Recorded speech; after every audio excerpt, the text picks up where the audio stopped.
Hello दोस्तों, मेरा नाम है के। आपका मेरे YouTube चैनल किस्से, कविताएं और कहानियों में स्वागत है। आज की कहानी है सबसे बढ़कर कौन। बेताल पच्चीसी की 8वीं कहानी।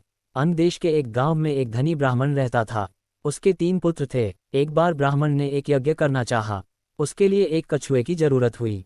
उसने तीनों भाइयों को कछुआ लाने को कहा। वे तीनों समुद्र पर पहुंचे। वहां उन्हें एक कछुआ मिल गया। बड़े ने कहा, मैं भोजन चंग हूँ, इसलिए कछुए को नहीं छूऊंगा। मझला बोला, मैं नारी चंग हूँ, मैं नहीं ले जाऊंगा।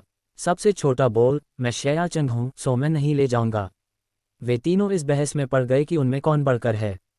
जब वे आपस में इसका फैसला न कर सके तो राजा के पास पहुंचे। राजा ने कहा, आप लोग रुकें, मैं तीनों की अलग अलग जांच करूंगा। इसके बाद राजा ने बढ़िया भोजन तैयार कराया और तीनों खाने बैठे। सबसे बड़े ने कहा, मैं खाना नहीं खाऊंगा, इसमें मुर्दे की गंध आती है। वह उठकर चला। राजा ने पता लगाया तो मालूम हुआ कि वह भोजन शमशान के पास के खेत का बना था। राजा ने कहा, तुम सचमुच भोजन चंद हो, तुम्हें भोजन की पहचान है। रात के समय राजा ने एक सुंदर स्त्री को मजले भाई के पास भेजा। ज्यों ही वह वहां पहुंची कि मजले भाई ने कहा, इसे हटाओ यहाँ से, इसके शरीर से बकरी का दूध की गंध आती है।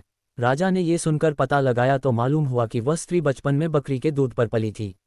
राजा बड़ा खुश हुआ और बोला, तुम सचमुच नारी चंग हो। इसके बाद उसने तीसरे भाई को सोने के लिए 7 गैदों का पलंग दिया। जैसे ही वह उस पर लेटा कि एकदम चीखकर उठ बैठा। लोगों ने देखा, उसकी पीठ पर एक लाल रेखा खींची थी। राजा को खबर मिली तो उसने बिछौने को दिखवाया। 7 गैदों के नीचे उसमें एक बाल निकला। उसी से उसकी पीठ पर लाल लकीर हो गई थी। राजा को बड़ा अचरज हुआ। उसने तीनों को 1-1 लाख अशर्फियां दी। अब वे तीनों कछुए को ले जाना भूल गए, वहीं आनंद से रहने लगे।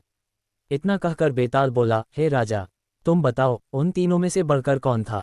राजा ने कहा, मेरे विचार से सबसे बढ़कर शयाचंग था, क्योंकि उसकी पीठ पर बाल का निशान दिखाई दिया और ढूंढने पर बिस्तर में बाल पाया भी गया। बाकी 2 के बारे में तो ये कहा जा सकता है कि उन्होंने किसी से पूछकर जान लिया होगा। इतना सुनते ही बेताल फिर पेड़ पर जा लटका। राजा लौटकर वहां गया और उसे लेकर लौटा तो उसने ये कहानी कही। कहानी पसंद आई हो तो लाइक करे, शेयर करे, सब्सक्राइब करे।